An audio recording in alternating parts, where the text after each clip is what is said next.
Kau cerita sikit tentang seram-seram petang-petang ni. Kau nak cerita seram ya? Okey, apa kata kita sembang pasal satu kampung yang pernah hilang secara misteri. Kononnya penduduk kampung tu semua lenyap dalam satu malam.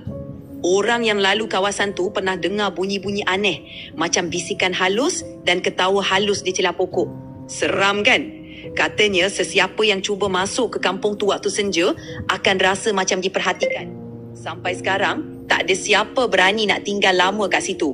Ada berani nak explore tempat macam tu. Itu kampung dekat mana tu? Kononnya kampung tu terletak di kawasan pendalaman dekat hutan tebal. Tapi tak ada rekod jelas dalam peta. Orang lama je yang tahu cerita ni dan lokasi tepat dia pun jadi teka-teki. Ada yang kata di salah satu hutan lama dekat Pahang, tapi tak ada siapa yang betul-betul berani nak sahkan sebab suasana dia memang sunyi dan menyeramkan. Katanya bunyi cengkerik pun boleh hilang bila masuk kawasan tu. Seram oi. Siapa tahu cerita tu dekat mana? Orang Pahang takkan tak tahu. Komen sikit.